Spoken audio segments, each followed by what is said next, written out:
Okay အားလုံးပဲမင်္ဂလာပါကဘာမှနေပြီးတော့ကြိုဆိုလိုက်ပါတယ်အပိုင်းလေးအစမှာတော့ဆရာဝန်တယောက်ကလူနာကိုပြီးလူနာကပြန်သွားတဲ့အချိန်လူတယောက်ရောက်လာပြီးတော့အမေကိုနောက်ဆုံးတော့တွေ့ရပြီဆရာဝန်ကနေပြီးတော့ရာမိုရီလို့ပြောလိုက်ပါတယ်ဟုတ်ပါတယ်အဲ့ဒီအင်ကြီးအဖြူရော်နဲ့လူကတော့ဇလန်အစားကတွေ့ခဲ့တဲ့လူပဲဖြစ်ပါတယ်မင်းငါအတွက်လှုပ်ပေးထားတဲ့ဟာလေးပျောက်သွားပြီဘာလဲတော့ကျွန်တော်လည်းမသိပါဘူးမင်းငါအတွက်နောက်တစ်ခုလှုပ်ပေးနိုင်မလားလို့ပြောလိုက်တော့ဆရာဝန်ကနေပြီးတော့ဟုတ်ကဲ့ပါလို့ပြောလိုက်ပါတယ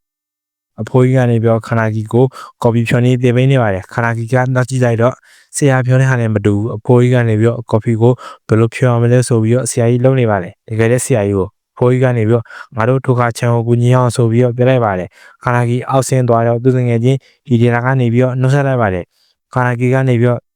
ာမင်းဘာလို့ဒီကိုရောက်လာတာလဲဆိုပြီးမဲလိုက်တော့ပုခါကိုကျေးဇူးတင်ကြောင်းလာခဲ့တာပါဟာလို့ပြောလိုက်ပါတယ်ငါတို့မတော်တဆဖြစ်တော့ငါတို့ကိုလာခဲ့တာလေဟီဒေတာတည်းဖြစ်သွားတဲ့ဟာတွေဘာမှမသိသေးပါဘူးနီရှီရိုကလည်းစင်းုံကမစင်းသေးဘူးလို့ကြားတယ်အဲ့ဒါဆိုနောက်မှတွေ့မယ်ဆိုပြီးတော့ထွက်သားလိုက်ပါတယ်ဟီဒေတာအပြန်လမ်းမှာမင်းကလေးနှစ်ယောက်သွားနေတာကိုကြည့်နေခဲ့ပါတယ်ထုံမင်းကလေးနှစ်ယောက်ကနေပြီးတော့ထိုခါချမ်းလို့ပြောလိုက်ပါတယ်ထိုခါကနေပြီးတော့တပန်းနဲ့မိုးရီတွေကိုတော်ပေးနေပါတယ်နောက်ထပ်အသစ်တစ်ထပ်ပေးအော်လိုက်အောင်လို့ပြောလိုက်တော့ခန္ဓာကြီးတယောက်ပေးလိုက်တော့ကမလေးကသူ့ကိုကြည့်နေခဲ့ပါတယ်ခန္ဓာကြီးကနေပြီးတော့သူတို့ကဖုန်းခေါ်နေမလားလို့မေးလိုက်ပါတယ်ဖုန်းကနေပြီးတော့ပြောတဲ့ဇလန်ကအရှိကြီးပဲဟုတ်သားပဲဆရာကဘာမှမပြောထားသေးဘူးလားဆိုပြီးတော့ပြောလိုက်တော့ boss carrying နေအကြောင်းနဲ့ကျွန်တော်ဒီနေရာမှာဒီ brother ရဲ့တောင်းဆိုချက်ကြောင့်ကိုရီတွေကိုဖုန်းခေါ်အပြစ်ခေါ်ပေးသွားပါမယ်နောက်တစ်ခုက boss carrying တွေကိုဖုန်းခေါ်လိုက်မဆိုအဖြစ်ခေါ်ပေးသွားပါမှာအဲ့ဒီအချိန်ပဲဖုန်းခေါ်လိုက်မဆိုတွေကအစီအဝေးကျင်းပနေအောင်တွေ့ရမှာပါသူတို့ရဲ့ခေါင်းဆောင်ကနေပြီးတော့ဘာတင်ပြစာရှိသေးလဲဆိုပြီးတော့အဲ့ချိန်လူတယောက်ကနေပြီးတော့အာမိုနိုကာတိုပထမဆုံးအစုံတော်လို့မိတ်ဆက်လိုက်ပါတယ်ဒီဟာကနာမည်စလုံးကဘင်းအီတာလို့သိရတဲ့ S အဆင့်ရှိတဲ့ဖောက်ကောင်နဲ့အခြေအဆက်ရှိရလို့သိရတယ်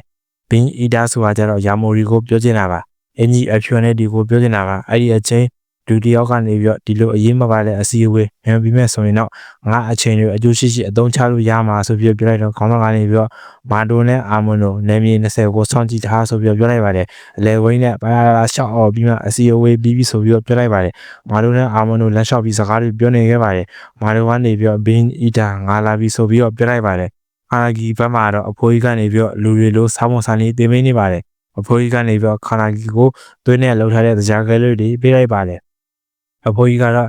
့မင်းကိုအပြင်မှာအစာရှော့တဲ့ခိုင်းမလို့ပြောလိုက်တော့ခန္ဓာကြီးကနေပြီးတော့ကျွန်တော်လူမသက်နိုင်ဘူးပြဆိုပြီးပြောလိုက်ပါတယ်အဖိုးကြီးကနေပြီးတော့ဘယ်သူမှတက်စရာမလိုပါဘူးလို့ပြောလိုက်ပါတယ်ခန္ဓာကြီးတယောက်ယုံမိုခိုဆိုရဲ့လူနဲ့အစာရှာထွက်လာပြီးတနေရာကြော့ရက်လိုက်ပါတယ်ဂျာမိုခိုဆိုကဆင်းတော့လို့ပြောလိုက်ပါတယ်သူတို့ရောက်နေတဲ့နေရာကတော့ကြောက်ကမ်းမတစ်ခုဖြစ်ပါတယ်ခန္ဓာကြီးကနေပြီးတော့လျံကိုကန်လိုက်တော့လျံကကျူးကျသွားပြီးအောက်ပြုတ်ကျသွားတဲ့အချိန်သူလက်တံတွေနဲ့နေအောင်ကိုချစ်ပြီးတော့အောက်ကိုကျသွားပါတယ်ယုံမိုခိုကအောက်ကိုဆင်းလာပြီးတော့ဒီမှာကိုတက်ကြကြတဲ့လူတွေအများကြီးပဲဒီအိတ်ထဲကိုထည့်လိုက်ဆိုတော့ခန္ဓာကြီးတယောက်မထည့်ရတာကြောင့်ယုံမိုခိုကပဲထည့်ပေးလိုက်ရပါတယ်အဲ့ဒီအချိန်ဖုန်းကောင်တစ်ကောင်ကလူတယောက်ကိုတက်လိုက်တော့မိုးတို့ဖြစ်နေရကြောင်းဖုန်းကောင်လေးခင်ဗျာတနာစရာလေးပါအဖိုးကြီးကနေပေါ့မင်းမမျက်နှာဖုံးတစ်ခုတော့ရှိတဲ့နဲ့ဆိုပြီးထိုခါချမ်းမနေ့ပြန်ကြရင်ခန္ဓာကြီးကိုမျက်နှာဖုံးလွတ်တဲ့နေရာခေါ်သွားလိုက်လို့ပြောလိုက်ပါတယ်ထိုခါနေပြီးတော့ဘာလို့ဒီကောင်နဲ့အချိန်ဖြောမှလုံးဆိုပြပြလိုက်ပြီးတော့ဒီကောင်ကမျက်နှာဖုံးတက်စရာမလိုဘူးလို့ပြောလိုက်တော့အဖိုးကြီးကနေပြီးတော့နာမည်20ကိုဖုန်းကောင်လဲမိုးစိုး2ယောက်ကြားလာတယ်